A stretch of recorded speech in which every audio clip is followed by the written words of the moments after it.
Jesus, talking about my Jesus. Jesus is the only one. Now, some of the controlled repetitive behaviors which may reflect sexual addiction. Now, I'm going to give you a list of several things, and these things really are just different behaviors for those of you who are watching or who may know friends who have told you problems they're struggling with.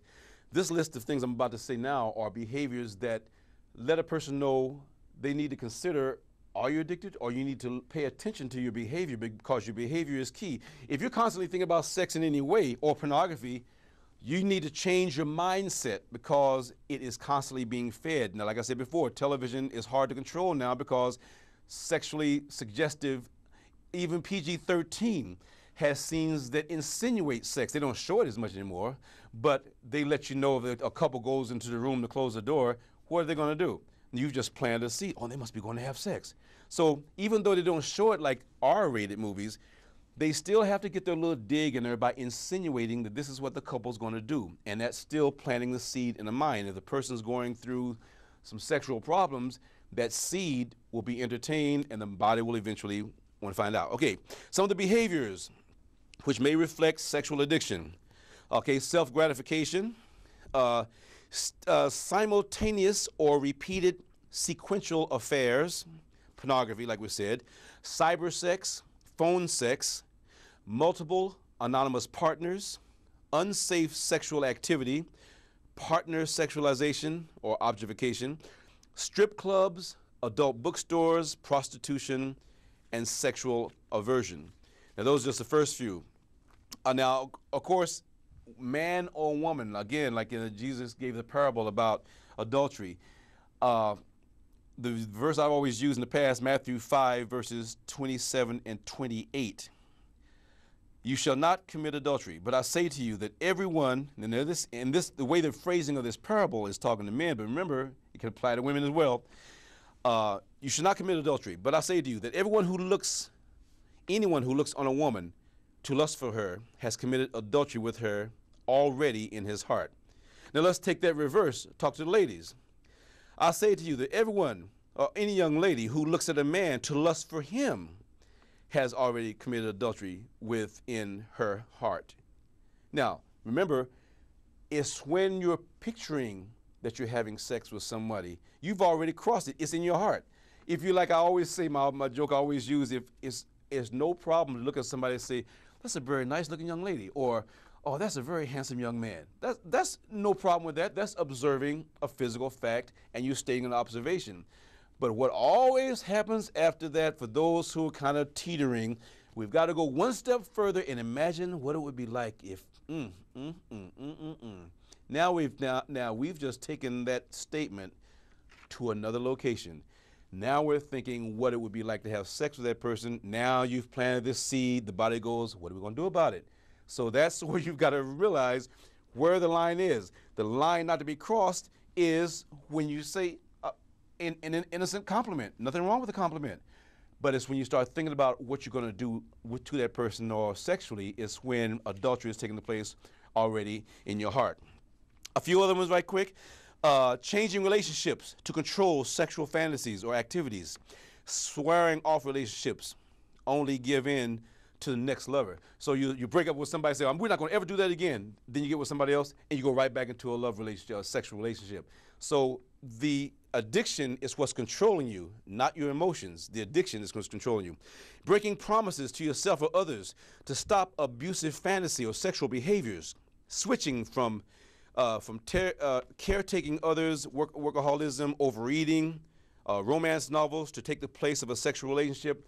That means that the sexual relationship or addiction is controlling you so much that you're trying to replace it with something else, but you're not trying to solve the problem. You're trying to avoid the problem. The problem hadn't gone anywhere. If you want to solve a problem, you've got to change what's causing the problem. Don't try to avoid the problem, because the problem is going to still say, hey, I'm still here, and therefore you still have to deal with it.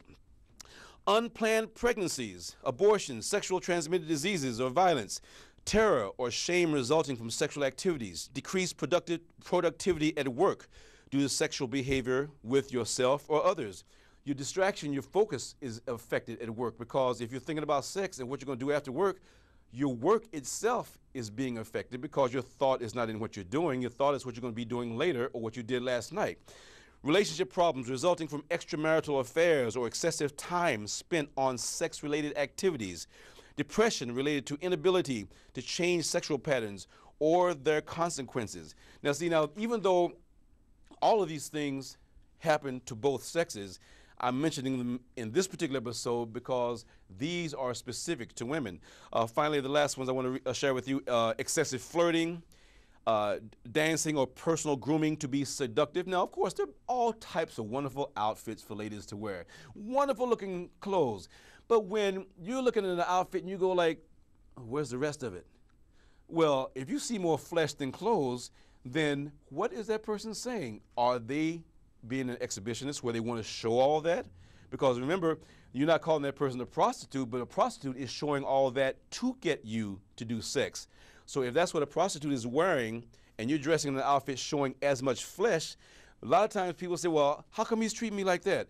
Well, if in the mindset of the man, he's thinking prostitute, and your outfit, as well as it looks, shows more flesh than cloth, you can't understand why he's not respecting you.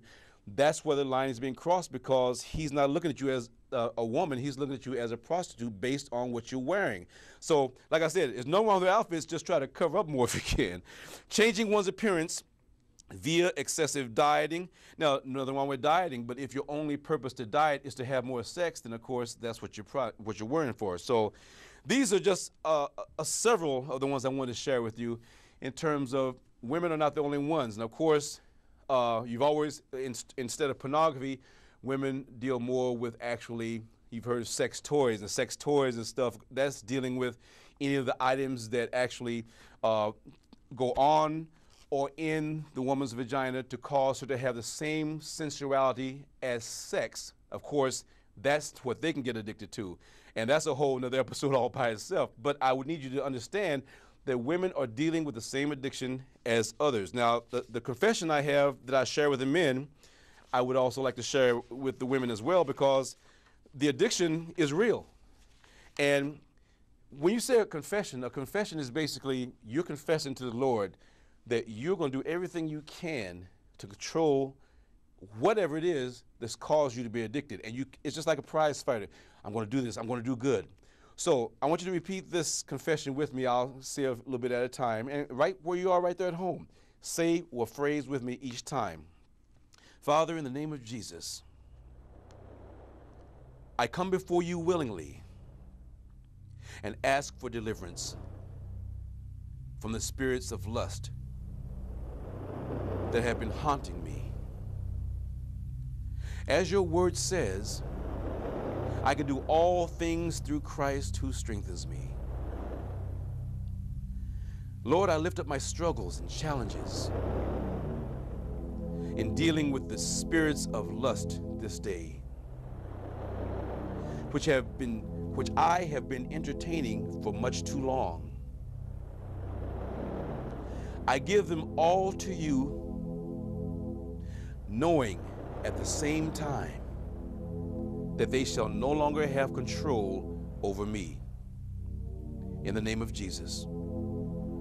In the name of Jesus, I claim my victory over every spirit of lust that comes my way and put them all under my feet this day.